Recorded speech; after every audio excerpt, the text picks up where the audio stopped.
ಕೇಳುಗ ಮಿತ್ರರಿಗೆ ನಿಮ್ಮ ರಮಾಶ್ರೀ ನಾಡಿಗೇರ್ ಮಾಡುವ ನಮಸ್ಕಾರಗಳು. ರಮ್ಯ ಕಥಾಲೋಕಕ್ಕೆ ಮತ್ತೊಮ್ಮೆ ನಿಮಗೆಲ್ಲರಿಗೂ ಸ್ವಾಗತ. ನೀವೀಗ ನಾನಿನ್ನ ಧ್ಯಾನದೊಳಿರಲು ಕಾದಂಬರಿಯ 17ನೇ ಭಾಗವನ್ನು ಕೇಳ್ತಾ ಇದ್ದೀರಾ. ಈ ಕಥೆಯನ್ನು ಪೂರ್ತಿಯಾಗಿ ಓದಬಯಸೋರು ಪ್ರತಿಲೇಪಿಯಲ್ಲಿ ನನ್ನನ್ನು ಫಾಲೋ ಮಾಡಿ ಓದಬಹುದು. ಅದರ ಲಿಂಕ್ ಡಿಸ್ಕ್ರಿಪ್ಷನ್ನಲ್ಲಿ ಇದೆ. ಕಥೆ ಪ್ರಾರಂಭ ಮಾಡೋದಕ್ಕೂ ಮೊದಲು ಇನ್ನೂ ಯಾರ್ಯಾರು ನಮ್ಮ ಚಾನಲ್ನ ಸಬ್ಸ್ಕ್ರೈಬ್ ಮಾಡಿಲ್ಲ ಅವರೆಲ್ಲ ದಯವಿಟ್ಟು ಚಾನಲ್ನ ಸಬ್ಸ್ಕ್ರೈಬ್ ಮಾಡಿ, ಲೈಕ್ ಆ್ಯಂಡ್ ಕಮೆಂಟ್ ಮಾಡೋದನ್ನು ಮರಿಬೇಡಿ. ಈಗ ಕತೆ ಮುಂದುವರ್ಸೋಣ ಅಲ್ಲ. ಮುರಳಿಯ ಮಾತು ಕೇಳಿದ ಛಾಯಾಳಿಗೆ ಕಾಲೇಜ್ಗೆ ಹೋಗಿ ಪಾಠ ಕೇಳುವ ಮನಸ್ಸಾಗಲಿಲ್ಲ. ಸೀದಾ ಬಸ್ ಹತ್ತಿ ಮನೆ ಕಡೆ ಹೊರಟಳು. ಮುರಳಿ ಕೂಡ ಕಾಳಪ್ಪನ ಬಗ್ಗೆ ತಿಳಿಯುವ ಸಲುವಾಗಿ ಅವನ ಮನೆ ಇದ್ದ ಗಲ್ಲಿಯಲ್ಲೇ ಓಡಾಡಲು ಶುರು ಮಾಡಿದ. ಛಾಯಾ ಬಸ್ ಸ್ಟಾಪಿನಿಂದ ಮನೆಗೆ ನಡೆದು ಬರುವಾಗ ಗೀತಾ ಆಟೋವೊಂದರಲ್ಲಿ ತಮ್ಮ ಮನೆಯ ಬಳಿ ಇಳಿಯುತ್ತಾ ಇದ್ದುದನ್ನು ನೋಡಿದಳು. ಅದರ ಬಗ್ಗೆ ಹೆಚ್ಚು ಗಮನ ಕೊಡದೆ ತನ್ನ ಮನೆಯ ಕಡೆಗೆ ತಿರುಗುತ್ತಿದ್ದವಳು ಒಂದೆರಡು ನಿಮಿಷದಲ್ಲಿ ಅದೇ ಆಟೋದಲ್ಲಿ ಸೀರೆ ಉಟ್ಟಿದ್ದ ಸಂಧ್ಯಾ, ಪ್ರೇಮ ಹಾಗೂ ಗೀತಾ ಎಲ್ಲಿಗೋ ಹೊರಟಿದ್ದನ್ನು ಕಂಡಳು. ಮುರಳಿ ಹೇಳಿದ್ದು ನೆನಪಿಗೆ ಬಂದು ಸೀದಾ ಮನೆ ಕಡೆ ಓಡಿದಳು. ಅಮ್ಮ ಅಮ್ಮ ಎಂದು ಕೂಗುತ್ತಾ ಮನೆಯೊಳಗೆ ಓಡಿ ಬಂದ ಛಾಯಾ, ಅಮ್ಮ, ಸಂಧ್ಯಾನ ಯಾವುದೋ ಮಂತ್ರವಾದಿ ಹತ್ರ ಕರ್ಕೊಂಡು ಹೋಗ್ತಾ ಇದ್ದಾರೆ ಎಂದಳು ಒಂದೇ ಉಸಿರಿನಲ್ಲಿ. ಕಾಲೇಜಿಗೆ ಹೋಗಿದ್ದ ಮಗಳು ಅರ್ಧ ತರಗತಿಯಲ್ಲೇ ಮನೆಗೆ ಬಂದು ಸಂಧ್ಯಾಳ ಬಗ್ಗೆ ಹೇಳುತ್ತಿರುವುದನ್ನು ಕಂಡು ಗೊಂದಲಕ್ಕೆ ಒಳಗಾದಳು ಚಂದ್ರಿಕಾ. ನೀನು ಕಾಲೇಜಿಗೆ ಹೋಗಿಲ್ವಾ? ಸಂಧ್ಯಾನ ವಿಷಯಕ್ಕೆ ತಲೆ ಹಾಕಬೇಡ ಅಂತ ಹೇಳಿಲ್ವಾ ನೀನು? ನೀನಿನ್ನೂ ಚಿಕ್ಕೋಳಾಗೇ ಇರು. ದೊಡ್ಡೋರ ವಿಷಯಕ್ಕೆ ತಲೆ ಹಾಕಬೇಡ. ಅದು ಸರಿ, ಇವತ್ತೇನು ಕಾಲೇಜ್ ಇಲ್ವಾ ನಿನಗೆ? ಮನೆಗೆ ಯಾಕೆ ಬೇಗ ಬಂದಿದೆಯಾ ಎಂದು ವಿಚಾರಣೆಗೆ ತೊಡಗಿದರು. ಅಯ್ಯೋ ಅಮ್ಮ, ನೀನು ನನ್ನನ್ನು ಆಮೇಲೆ ಬೈಯುವಂತೆ, ಮೊದಲು ಸಂಧ್ಯಾನ ಕಾಪಾಡಬೇಕು ಎಂದು ಜೋರಾಗಿ ಕಿರ್ಚಿದಳು ಛಾಯಾ. ಛಾಯಾ, ಯಾಕೆ ಹಾಗೆ ಕಿರ್ಚಾಡ್ತಾ ಇದೆಯಾ ಎನ್ನುತ್ತಾ ಅವಳ ಬಳಿ ಬಂದರು ಸುಬ್ಬಣ್ಣ. ಆ ಹೊತ್ತಿನಲ್ಲಿ ತಂದೆಯನ್ನು ಮನೆಯಲ್ಲಿ ನಿರೀಕ್ಷಿಸಿದ ಛಾಯಾ ಬೆದರಿದಳು. ಸುಬ್ಬಣ್ಣ ಮಕ್ಕಳಿಗೆ ಪ್ರೀತಿ ತೋರಿಸುತ್ತಿದ್ದರೂ ಶಿಸ್ತಿನ ಮನುಷ್ಯ. ಮಕ್ಕಳು ಮಿತಿಮೀರಿ ಮಾತನಾಡುವುದು, ಹಿರಿಯರಿಗೆ ಅಗೌರವ ತೋರುವುದನ್ನು ಎಂದೂ ಸಹಿಸುತ್ತಿರಲಿಲ್ಲ. ಅಪ್ಪಾಜಿ, ನೀವು ಆಫೀಸಿಗೆ ಹೋಗಿಲ್ವಾ ಎಂದು ಉಗುಳು ನುಂಗುತ್ತಾ ತಡಬರಿಸಿದಳು. ಇಲ್ಲ, ಸ್ವಲ್ಪ ಕೆಲಸ ಇತ್ತು. ಅದಿರಲಿ, ನೀನೇನು ಈ ಹೊತ್ತಲ್ಲಿ ಮನೇಲಿದೆಯಾ? ಕಾಲೇಜಿಗೆ ರಜೆನಾ ಎಂದು ವಿಚಾರಿಸಿದರು. ಓದಿನ ವಿಷಯದಲ್ಲಿ ಅಶಿಸ್ತು ಸಹ್ಯವಲ್ಲ ಅವರಿಗೆ. ಅದು ಅಪ್ಪಾಜಿ, ನನ್ನ ಸ್ನೇಹಿತರೊಬ್ಬರು ಹೇಳಿದ್ರು, ಸಂಧ್ಯಾಳ ಚಿಕ್ಕಮ್ಮ ಮತ್ತು ಅಜ್ಜಿ ಅವಳನ್ನು ದೆವ್ವ ಬಿಡಿಸೋರ ಹತ್ರ ಕರ್ಕೊಂಡು ಹೋಗಿದ್ರಂತೆ. ಅದೇ ವಿಷಯನ ಮನೇಲಿ ಹೇಳೋಣ ಅಂತ ಬರ್ತಿದ್ದೆ. ಆವಾಗ ಸಂಧ್ಯಾ, ಗೀತಾ ಆಂಟಿ ಮತ್ತು ಪ್ರೇಮ ಅಜ್ಜಿ ಎಲ್ಲರೂ ಆಟೋದಲ್ಲಿ ಕೂತ್ಕೊಂಡು ಎಲ್ಲಿಗೋ ಹೋದರು. ಇವತ್ತು ಅಮಾವಾಸ್ಯೆ ಅಲ್ವಾ, ಅದಕ್ಕೆ ಅವಳನ್ನ ಅಲ್ಲಿಗೆ ಕರ್ಕೊಂಡು ಹೋಗ್ತಾ ಇದ್ದಾರೇನೋ ಅಂದ್ಕೊಂಡೆ. ಮತ್ತು ಅಮ್ಮನಿಗೆ ಅದೇ ವಿಷಯ ಹೇಳ್ತಾ ಇದ್ದೆ ಎಂದಳು ಛಾಯಾ ತಡೆದು. ಇಷ್ಟು ಹೇಳುವಷ್ಟರಲ್ಲಿ ಅವಳ ಕಣ್ಣು ತುಂಬಿ ಕೆನ್ನೆಯ ಮೇಲೆ ಹರಿಯುತ್ತಿತ್ತು. ಛಾಯಾ ಹೇಳಿದ ಮಾತು ಸುಬ್ಬಣ್ಣ, ಚಂದ್ರಿಕಾ ಅವರನ್ನು ಆತಂಕಕ್ಕೆ ದೂಡಿತ್ತು. ಸರಿ, ಇದ್ರ ಬಗ್ಗೆ ನಾವು ವಿಚಾರಿಸ್ತೀವಿ. ನೀನು ನಿನ್ನ ರೂಮಿಗೆ ಹೋಗು. ಮತ್ತು ಎಕ್ಸಾಮ್ ಬೇರೆ ಹತ್ತಿರ ಬರ್ತಾ ಇದೆ, ಓದಿನ ಕಡೆ ಗಮನ ಕೊಡು ಎಂದು ಹೇಳಿ ಅವಳನ್ನು ರೂಮಿಗೆ ಕಳಿಸಿದರು. ಏನಿದು ಚಂದ್ರಿ, ಹೊಸ ವಿಷಯ? ನಾನು ಒಂದು ಹೆಜ್ಜೆ ಚಿದಂಬರಮನ ಮನೆ ಕಡೆ ಹೋಗಿ ಬರ್ತೀನಿ ಎಂದು ಅವಸರವಾಗಿ ಹೊರಟರು. ತಾವು ಅವರ ಹಿಂದೆ ಹೋಗಬೇಕು ಎಂದು ಚಂದ್ರಿಕಾ ಅಂದುಕೊಂಡರೂ ಅಂದು ಗೀತಾ ಬಂದು ಮನೆಯ ಎದುರು ರಸ್ತೆಯಲ್ಲಿ ಕೂಗಾಡಿದ್ದು ನೆನಪಾಗಿ ಹಿಂದೆಗೆದರು ಚಂದ್ರಿಕಾ. ಚಿದಂಬರನ ಮನೆಗೆ ಬಂದವರನ್ನು ಸ್ವಾಗತಿಸಿದ್ದು ಬೀಗ ಹಾಕಿದ್ದ ಬಾಗಿಲು. ಅಲ್ಲಿಯೇ ನಿಂತಿದ್ದ ಪಕ್ಕದ ಮನೆಯ ಹೆಂಗಸನ್ನು ಅದರ ಬಗ್ಗೆ ವಿಚಾರಿಸಿದರು. ಗೀತಕ್ಕ, ಅವರಮ್ಮ ಸಂಧ್ಯಾ ಎಲ್ಲ ಎಲ್ಲಿಗೋ ಆಟೋ ಹತ್ಕೊಂಡು ಹೋದರು. ಗೌತಮನ್ನ ನಮ್ಮ ಮನೇಲೇ ಬಿಟ್ಟು ಹೋಗಿದ್ದಾರೆ. ಸಂಧ್ಯಾಗೆ ಹುಷಾರಿಲ್ಲ, ಯಾವುದೋ ದೇವಸ್ಥಾನಕ್ಕೆ ಹರಕೆ ತೀರ್ಸೋಕೆ ಹೋಗ್ತಿದ್ದೀವಿ ಅಂತ ಹೇಳಿದ್ರು ಎಂದರು ಪಕ್ಕದ ಮನೆಯವರು. ಸುಬ್ಬಣ್ಣನವರಿಗೆ ಛಾಯಾಳ ಮಾತು ನಿಜವಿರಬೇಕು ಎನಿಸಿತು. ಕೂಡಲೇ ಚಿದಂಬರನ ಆಫೀಸಿಗೆ ಫೋನ್ ಮಾಡಿದರು. ಹಲೋ ಚಿದಂಬರ, ಸ್ವಲ್ಪ ಮಾತಾಡಬೇಕಾಗಿತ್ತು. ಆಫೀಸಿಗೆ ರಜೆ ಹಾಕ್ಬಿಡು, ನಾನು ಈಗಲೇ ನಿನ್ನ ಆಫೀಸ್ ಹತ್ರ ಬರ್ತೀನಿ ಎಂದರು. ಸುಬ್ಬಣ್ಣನ ದನಿಯಲ್ಲಿ ಇದ್ದ ಗಾಬರಿ ಚಿದಂಬರ ಅವರಿಗೆ ಏನೋ ಕೆಡುಕಿನ ಸೂಚನೆಯನ್ನು ನೀಡಿತು. ಯಾಕೆ ಸುಬ್ಬಣ್ಣ, ಏನು ವಿಷಯ? ನಮ್ಮನೇಲಿ ಎಲ್ಲ ಆರಾಮಿದ್ದಾರೆ ತಾನೇ? ಸಂಧ್ಯಾಪುಟ್ಟಿದೇನಾದರೂ ಎಂದವರು ಮುಂದೆ ಮಾತನಾಡಲಾರದೆ ಬಿಕ್ಕಿದರು. ನೀನು ಗಾಬರಿ ಪಡೋಂಥದ್ದೇನಿಲ್ಲ ಚಿದಂಬರ, ಸಮಾಧಾನವಾಗಿರು, ನಾನು ಈಗಲೇ ಅಲ್ಲಿಗೆ ಬರ್ತೀನಿ ಎಂದು ಕರೆ ತುಂಡರಿಸಿದರು ಸುಬ್ಬಣ್ಣ. ಮನೆಗೆ ಬಂದವರೇ, ಚಂದ್ರಿ, ಛಾಯಾ ಇಬ್ಬರು ನನ್ನ ಜೊತೆಗೆ ಬನ್ನಿ ಎನ್ನುತ್ತಾ ಇಬ್ಬರನ್ನು ಹೊರಟಿಸಿ ಆಟೋದಲ್ಲಿ ಚಿದಂಬರನ ಆಫೀಸ್ ಕಡೆ ಹೊರಟರು. ಅತ್ತ ಪ್ರಯಾಣಿಸುತ್ತಲೇ, ಛಾಯಾ, ನಿಮಗೆ ಈ ವಿಷಯ ಯಾರು ಹೇಳಿದ್ದಮ್ಮ? ಮತ್ತು ಅವಳನ್ನು ಎಲ್ಲಿ ಕರ್ಕೊಂಡು ಹೋಗ್ತಾ ಇದ್ದಾರೆ ಅಂತ ಏನಾದರೂ ಹೇಳಿದ್ರಾ ಎಂದು ವಿಚಾರಿಸಿದರು. ಅಪ್ಪಾಜಿ, ನಮ್ಮ ಕಾಲೇಜಲ್ಲಿ ಓದ್ತಾ ಇರೋ ಮುರಳಿ ಅನ್ನೋರು ನನಗೆ ವಿಷಯ ಹೇಳಿದ್ರು. ಸಂಧ್ಯಾ ನಾನು ಇಬ್ಬರು ಅವರಿಗೆ ಚೆನ್ನಾಗಿ ಪರಿಚಯ ಇದ್ದೀವಿ. ಸಂಧ್ಯಾ ಹಾಡಿನ ಕಾಂಪಿಟೇಷನ್ಗೆ ಯಾಕೆ ಬರಲಿಲ್ಲ ಅಂತ ತುಂಬ ವಿಚಾರಿಸ್ತಾ ಇದ್ದರು. ಅವರು ಸಂಧ್ಯಾನ ದೇವಸ್ಥಾನಕ್ಕೆ ಕರ್ಕೊಂಡು ಹೋದಾಗ ನೋಡಿದ್ರಂತೆ. ಅವಳನ್ನು ದೇವಸ್ಥಾನದಲ್ಲಿ ನೋಡಿ ಏನೋ ತೊಂದರೆಯಲ್ಲಿ ಇದ್ದಾಳೆ ಅಂತ ಅನ್ನಿಸ್ತಂತೆ. ಮಾರನೇ ದಿನ ಗೀತಾ ಆಂಟಿ ಮತ್ತು ಪ್ರೇಮ ಅಜ್ಜಿ ಇಬ್ಬರು ಅದ್ಯಾರೋ ಹೆಂಗಸಿನ ಹತ್ರ ಮಾತಾಡ್ತಾ ಇರೋದನ್ನು ಕೇಳಿಸಿಕೊಂಡರಂತೆ. ಹಾಗಾಗಿ ಇವತ್ತು ಬೆಳಿಗ್ಗೆ ನನಗೆ ಸಂಧ್ಯಾಗೆ ಏನು ತೊಂದರೆ ಆಗಿದೆ ಅಂತ ವಿಚಾರಿಸಿದ್ರು. ನಾನು ಅದಕ್ಕೆ ಅವಳಿಗೆ ಹುಷಾರಿಲ್ಲ ಅಂತ ಹೇಳಿದೆ. ಅದಕ್ಕೆ ಅವರು ಗೀತಾ ಆಂಟಿ ಅವರನ್ನು ಮಂತ್ರವಾದಿ ಹತ್ರ ಕರ್ಕೊಂಡು ಹೋಗ್ತಿದ್ದಾರೆ. ಅವರೆಲ್ಲ ತುಂಬ ಕೆಟ್ಟ ಜನ, ಸಂಧ್ಯಾನ ಇದರಿಂದ ಕಾಪಾಡಬೇಕು ಅಂತ ಹೇಳಿದರು ಎಂದು ವಿಸ್ತಾರವಾಗಿ ತಿಳಿಸಿದಳು. ಛಾಯಾ ಇಷ್ಟು ಮಾತನಾಡುವಷ್ಟರಲ್ಲಿ ಚಿದಂಬರನ ಆಫೀಸಿನ ಬಳಿ ಬಂದಿದ್ದರು ಮೂವರು. ಚಿದಂಬರ ಕೂಡ ಇವರಿಗಾಗಿಯೇ ಕಾಯುತ್ತಾ ನಿಂತಿದ್ದರು. ಚಂದ್ರಿಕಾ, ಛಾಯಾ ಇಬ್ಬರನ್ನು ಅಲ್ಲಿ ನೋಡಿ ಚಿದಂಬರ ಅವರ ಮನಸ್ಸು ಯಾವುದೋ ಕೇಡನ್ನೇ ಶಂಕಿಸಿತು. ಏನಾಯಿತು ಸುಬ್ಬಣ್ಣ, ಯಾಕೆ ಎಲ್ಲರೂ ಇಲ್ಲಿಗೆ ಬಂದಿದ್ದೀರಾ? ಎಷ್ಟೇ ಧೈರ್ಯ ತಂದುಕೊಂಡರೂ ಧ್ವನಿ ನಡುಗುತ್ತಾ ಇದ್ದಿದ್ದು ಎಲ್ಲರ ಅರಿವಿಗೂ ಬಂದಿತ್ತು. ನೀನು ಹೆದರೋಂಥದ್ದೇನಿಲ್ಲ ಚಿದಂಬರ. ಗೀತಾ ಮತ್ತು ಪ್ರೇಮ ಚಿಕ್ಕಿ ಸಂಧ್ಯಾನ ಎಲ್ಲಿಗೋ ಕರ್ಕೊಂಡು ಹೋಗಿದ್ದಾರೆ. ಅದು ಎಲ್ಲಿಗೆ ಅಂತ ನಿನಗೇನಾದರೂ ಗೊತ್ತಾ ಎಂದು ಕೇಳಿದರು ಸುಬ್ಬಣ್ಣ. ಅದಾ ವಿಷಯ ಎನ್ನುತ್ತಾ ನಿಟ್ಟುಸಿರು ಬಿಟ್ಟವರು, ಅದೇನೋ ಅವಳ ಗ್ರಾಚಾರ ಚೆನ್ನಾಗಿಲ್ಲ ಅಂತ ಹೇಳಿ ದೇವಸ್ಥಾನದಲ್ಲಿ ಪೂಜೆ ಕೊಟ್ಟಿದ್ದೀವಿ, ಅಲ್ಲಿಗೆ ಕರ್ಕೊಂಡು ಹೋಗ್ತೀವಿ ಅಂತ ನೆನ್ನೆನೇ ಹೇಳಿದರು ಅತ್ತೆ. ಏನೋ ಯಾವ ಪ್ರಯತ್ನದಿಂದ ಆದರೂ ಅವಳು ಸರಿ ಹೋಗಲಿ ಅಂತ ನಾನು ಹ್ಞೂ ಅಂದಿದ್ದೆ.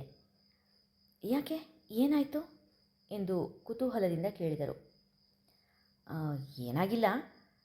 ಯಾವ ದೇವಸ್ಥಾನಕ್ಕೆ ಹೋಗಿರೋದು ಎಂದು ಕೇಳಿದ ಸುಬ್ಬಣ್ಣನಿಗೆ ಗಾಳಿ ಆಂಜನೇಯ ದೇವಸ್ಥಾನಕ್ಕೆ ಎಂದು ಉತ್ತರಿಸಿದರು ಚಿದಂಬರ. ಹೌದಾ, ನಾವು ಸ್ವಲ್ಪ ಅಲ್ಲಿಗೆ ಹೋಗೋಣ ಬನ್ನಿ ಎಂದು ಎಲ್ಲರೂ ಹೊರಟರು.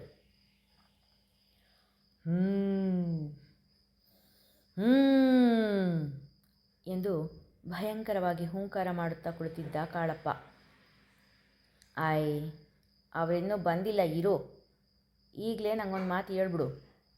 ಆ ಹುಡುಗಿನ ಬಲಿ ಕೊಡೋಕ್ಕೆ ಹೆಂಗಾಯ್ತದೆ? ಅವರವ್ವ ನಿನ್ನ ಸುಮ್ಮನೆ ಬಿಟ್ಬಿಟ್ಟಾಳಾ ಎಂದಳು ಕುತೂಹಲ ತಡೆಯಲಾಗದೆ. ಅದಕ್ಕೆಯ ನಿನ್ನ ಮಂಕು ಅನ್ನೋದು. ಬಲಿ ಕೊಡ್ತೀನಿ, ನಿಮ್ಮ ಹುಡುಗಿನ ಇಲ್ಲಿ ಬಿಟ್ಟೋಗಿ ಅಂತ ಹೇಳ್ತೀನ ನಾನು? ಹಂಗೆ ಯಾರು ಹೇಳೋಕ್ಕಾಯ್ತದ? ಅದಕ್ಕೆಲ್ಲ ಬ್ಯಾರೆ ಇದಾನೇ ಐತೆ. ನೀನು ಮಾತಾಡದೆ ಒಸಿ ಸುಮ್ಕಿರು ಎಂದು ರೇಗಿದ ಕಾಳಪ್ಪ. ಮಂಕಳಿ ಎನ್ನುತ್ತಾ ಬಂದಳು ನಡುವಯಸ್ಸಿನ ಮಹಿಳೆಯೊಬ್ಬಳು. ಏನ ರುದ್ರಿ, ಹಂಗ್ಯಾಕೆ ಒದರ್ತೀಯಾ ಎಂದು ರೇಗಿದಳು ಮಂಕಾಳಿ. ಕಾಳಪ್ಪ ತನ್ನ ಮೇಲೆ ರೇಗಿದ್ದನ್ನು ತೀರಿಸಿಕೊಳ್ಳಬೇಕಿತ್ತಲ್ಲ. ಅವಮ್ಮ ಹುಡುಗಿನ ಕರ್ಕೊಂಡು ಬಂದ್ಯಾರೆ. ಕಾಳಪ್ಪನ ಮನೆ ತಾವ ನಿಂತು ನಿಂಗೋಸ್ಕರ ಕಾಯ್ತವ್ರೆ. ಕಾಳಿ ಗುಡಿತಾವ ಬರೋಕ್ಕೆ ಹೇಳಾ ಎಂದ ರುದ್ರಿಗೆ. ಬೇಡ, ಅವರಲ್ಲೇ ಇರಲಿ, ನಾನು ಬರ್ತೀನಿ ಅಂತ ಹೇಳು ಎಂದವಳು ಕಾಳಪ್ಪನ ಬಳಿ ಹೋಗಿ ಅವರೆಲ್ಲ ಬಂದಾಯಿತು, ಕರ್ಕೊಂಬಲ್ಲ ಎಂದು ಕೇಳಿದಳು. ಇನ್ನು 10 ನಿಮಿಷ ಬಿಟ್ಟು ಕರ್ಕೊಂಡು ಬಾ ಎಂದು ಹೇಳಿ ಪೂಜೆಗೆ ಬೇಕಾದ ತಯಾರಿ ಮಾಡಿಕೊಳ್ಳತೊಡಗಿದ ಕಾಳಪ್ಪ. ತನ್ನ ಚಿಕ್ಕಮ್ಮ ಹಾಗೂ ಅಜ್ಜಿ ಕರೆತಂದ ಕಡೆ ಕಣ್ಣರಿಸಿ ನೋಡುತ್ತಿದ್ದಳು ಸಂಧ್ಯಾ. ಹುಟ್ಟಿದಾರಭ್ಯ ನೋಡಿದ ಹೊಲಸನ್ನು ಕಂಡು ಮನ ಹೀಕರಿಸಿತ್ತು. ಅಲ್ಲಿಂದ ಹೋದರೆ ಸಾಕೆನಿಸಿತ್ತು. ಅಜ್ಜಿ, ಮನೆಗೆ ಹೋಗೋಣ, ಎಷ್ಟು ಗಲೀಜಾಗಿದೆ ಇಲ್ಲಿ. ನೀವು ಹೇಳಿದ್ದು ಪೂಜೆ ಮಾಡ್ಸೋಕ್ಕೆ ಹೋಗೋಣ ಅಂತ ತಾನೇ? ಇಂಥ ಕಡೆ ಎಲ್ಲ ಎಂಥ ಪೂಜೆ ಮಾಡ್ತಾರೆ? ಪೂಜೆ ಮಾಡಿಸೋಕ್ಕೆ ದೇವಸ್ಥಾನದ ಹತ್ರ ತಾನೇ ಹೋಗಬೇಕು. ಬನ್ನಿ ಅಲ್ಲಿಗೆ ಹೋಗೋಣ ಎಂದು ಗೋಗರೆದಳು ಸಂಧ್ಯಾ. ಅಲ್ಲಿಗೆ ಬಂದ ಮಾಂಕಾಳಿ, ನೋಡಿದ್ರವ್ವ, ಅದರ ಆಟ ಶುರು ಮಾಡ್ಕೊಂಡ್ಬಿಟ್ಟವಳೆ. ನಮ್ಮ ಕಾಳಪ್ಪಂತಾವ ಬರಲ್ಲ ಅಂತ ಹೇಳ್ತವಳೆ ಎಂದು ಕೈ ಬಾಯಿ ತಿರುಗಿಸಿ ಹೇಳಿದಾಗ ಗೀತಾ ಪ್ರೇಮ ಇಬ್ಬರೂ ಅವಳ ಮಾತಿಗೆ ಸೈಗುಟ್ಟಿದರು. ಕಾಳಪ್ಪ ಇಲ್ವಾ? ಇನ್ನೂ ಎಷ್ಟು ಹೊತ್ತಾಗುತ್ತೆ ಪೂಜೆ ಮಾಡೋದು ಎಂದು ಕೇಳಿದ ಗೀತಾಳಿಗೆ, ಕಾಳಪ್ಪ ನಿಮ್ಮ ಪೂಜೆಗೇ ಎಲ್ಲ ರೆಡಿ ಮಾಡ್ಕೋತಾವನೆ. ಇಂಥ ಪೂಜೆ ಎಲ್ಲ ಮನೆಯಾಗ ಮಾಡೋಕ್ಕಾಗಕ್ಕಿಲ್ಲ. ಅದಕ್ಕೆ ಅಂತಲೇ ಬೇರೆ ಜಾಗ ಐತೆ, ಅಲ್ಲಿಗೆ ಹೋಗುಮ ಎಂದಳು ಮಾಂಕಾಳಿ. 10 ನಿಮಿಷ ಬಿಟ್ಟು ಬಂದ ರುದ್ರಿ, ಮಾಂಕಾಳಿ ಮಗಿನ ಕರ್ಕೊಂಡು ಬರಬೇಕಂತೆ ಎಂದಳು. ನಡೀರಿ ಹೋಗೋಣ ಎಂದ ಮಾಂಕಾಳಿಯ ಮಾತು ಕೇಳಿ, ನಾನು ಮನೆಗೆ ಹೋಗ್ತೀನಿ, ನಾನು ಎಲ್ಲಿಗೂ ಬರಲ್ಲ ಎನ್ನುತ್ತಾ ಹಿಂದೆ ತಿರುಗಿದಳು ಸಂಧ್ಯಾ. ಎಲ್ಲಿಗೋಯ್ತೀಯಾ? ನೀನು ಕಳಿಸ್ಬೇಕಾದ ಕಡೆ ನಮ್ಮ ಕಾಳಪ್ಪ ಕಳಿಸ್ತಾನೆ, ಬಾಯಿ ಮುಚ್ಕೊಂಡು ನಡಿಯಮ್ಮಿ ಎಂದು ಕೆಂಗಣ್ಣು ಬೀರುತ್ತಾ ಹೇಳಿದ ಮಾಂಕಾಳಿಯ ನೋಡಿ ಬೆಚ್ಚಿದಳು ಸಂಧ್ಯಾ. ಅಜ್ಜಿ ಪ್ಲೀಸ್ ಎಂದವಳ ಎಡಗೈ ಹಿಡಿದು ದರದರನೆ ಎಳೆದುಕೊಂಡು ಹೋಗತೊಡಗಿದಳು ಮಾಂಕಾಳಿ. ಮಾಂಕಾಳಿಯನ್ನು ಹಿಂಬಾಲಿಸಿ ನಡೆದರು ಗೀತಾ ಹಾಗೂ ಪ್ರೇಮ. ಮಾಂಕಾಳಿಯಿಂದ ತನ್ನ ಕೈ ಬಿಡಿಸಿಕೊಳ್ಳಲಾಗದೆ ಒದ್ದಾಡುತ್ತಾ ಹಿಂದೆ ನಡೆದಳು ಸಂಧ್ಯಾ. ಇದೇಯ ಚೌಡಿಬನ, ಇಲ್ಲೇ ನಿಮ್ಮ ಮೊಗಕ್ಕೆ ಒಂದು ಗತಿ ಕಾಣಿಸೋದು ಎಂದು ಜಾಗದ ಪರಿಚಯ ಮಾಡಿಕೊಟ್ಟಳು ರುದ್ರಿ. ದೊಡ್ಡ ದೊಡ್ಡ ಮರಗಳಿಂದ ಆವೃತವಾದ ಆ ಜಾಗ ನೋಡಿದರೆ ಭಯ ಬೀಳುವಂತೆ ಇತ್ತು. ಮರದ ಬಿಳಿಲುಗಳು ಆಕಾಶದಿಂದ ಪಾತಾಳದವರೆಗೂ ಇವೆಯೇನೋ ಎಂಬ ಭ್ರಮೆ ಹುಟ್ಟಿಸುವಷ್ಟು ದೊಡ್ಡದಾಗಿ ಇದ್ದವು. 200 ಹೆಜ್ಜೆಗಳಷ್ಟು ನೊಳಗೆ ನಡೆದ ಮೇಲೆ ಒಂದು ಗುಹೆಯಂಥ ಗುಡಿಸಲು ಕಾಣುತ್ತಿತ್ತು. ನಾನು ಬರೋದಿಲ್ಲ, ನಾನು ಬಿಟ್ಟು ಬಿಡಿ, ಕೈ ಕೊಸರಿಕೊಳ್ಳುತ್ತಾ ಹೇಳಿದಳು ಸಂಧ್ಯಾ. ಗುಡಿಸಲ ಬಾಗಿಲಿಗೆ ಬಂದು ನಿಲ್ಲುತ್ತಿದ್ದ ಹಾಗೆ ಒಳಗಿನಿಂದ, ಬಂದ್ಯಾ? ಬಾ, ನಿಂಗೋಸ್ಕರನೇ ಕಾಯ್ತಾ ಇದ್ದೆ, ಒಳಗೆ ಬಾ ಎಂದು ಕರ್ಕಶ ದನಿಯಲ್ಲಿ ಕೂಗಿದ ಕಾಳಪ್ಪ. ಅವನ ದನಿ ಕೇಳಿದ ಗೀತಾ ಪ್ರೇಮ ಒಮ್ಮೆ ಬೆಚ್ಚಿಬಿದ್ದರು. ಸಂಧ್ಯಾ ಹೆದರಿಕೆಯಿಂದ ಅಲ್ಲಿಯೇ ಜೋರಾಗಿ ಅಳಲು ಪ್ರಾರಂಭಿಸಿದಳು. ರುದ್ರಿ ಮಾಂಕಾಳಿ ಇಬ್ಬರೂ ಅವಳ ಕೈ ಹಿಡಿದು ಒಳಗೆ ಎಳೆಯಲು ಒಳಗೆ ಹೋಗಲಾರೆ ಎಂದು ಹಠ ಮಾಡುತ್ತಾ ಗುಡಿಸಲಿನ ಹೊರಭಾಗದಲ್ಲೇ ಕುಕ್ಕರಿಸಿದಳು ಸಂಧ್ಯಾ. ಬರಾಕಿಲ್ವಾ? ಅದು ಹೆಂಗೆ ನನ್ನಿಂದ ತಪ್ಪಿಸ್ಕೊಳ್ತೀಯೋ ನಾನು ನೋಡೇ ಬಿಡ್ತೀನಿ ಎನ್ನುತ್ತಾ ಹೊರಬಂದ ಕಾಳಪ್ಪನ ಭಯಾನಕ ವೇಷವನ್ನು ನೋಡಿ ಸಂಧ್ಯಾ ಕಿಟಾರನೆ ಕಿರುಚಿದಳು. ಕತ್ತಲೆಯಷ್ಟು ಕಪ್ಪಾದ ಮೈಮೇಲೆ ಬಿಳಿಯ ಬೂದಿ ಬಳಿದುಕೊಂಡು ಹಣೆಯ ಮೇಲೆ ಕೆಂಪು ಕುಂಕುಮದ ಢಾಳಾದ ನಾಮ ಬರೆದು ಕಡುಗೆಂಪು ಪಂಚೆಯನ್ನು ಮಂಡಿಯವರೆಗೂ ಕಚ್ಚೆ ಹಾಕಿ ಹುಟ್ಟಿದ್ದ ಕಾಳಪ್ಪ ಎಂಥ ಗಂಡದೇವರಿಗೂ ಅವನನ್ನು ಆ ವೇಷದಲ್ಲಿ ನೋಡಿ ಗುಂಡಿಗೆ ಅದರುವಂತಿತ್ತು. ಬತ್ತೀಯಾ ಇಲ್ವಾ ಎಂದು ಹೂಂಕರಿಸಿದ. ಬರಲ್ಲ ಎಂದ ಸಂಧ್ಯಾಳಿಗೆ ಅವನ ಕೈಲಿದ್ದ ಚಾಟಿಯಿಂದ ಒಂದೇಟು ಬಿದ್ದಿತು. ಆ ಏಟಿಗೆ ಸಂಧ್ಯಾಳಷ್ಟೇ ಅಲ್ಲದೆ ಗೀತಾ ಪ್ರೇಮ ಕೂಡ ಬೆದರಿದರು. ಬತ್ತೀಯಾ ಇಲ್ವಾ ಎಂದವನಿಗೆ ಮತ್ತೆ ಬರಲ್ಲ ಎಂದು ಹೇಳಲು ಹೊರಟವಳು ಅವನ ಕೈ ಚಾಟಿಯ ಬಳಿ ಹೋಗಲು ಬರ್ತೀನಿ ಬರ್ತೀನಿ ಎಂದಳು. ಗೀತಾ ಪ್ರೇಮ ಅವರೆಡೆ ಗೆಲುವಿನ ನಗೆ ಬೀರುತ್ತಾ ಒಳಹೊಕ್ಕ ಕಾಳಪ್ಪ.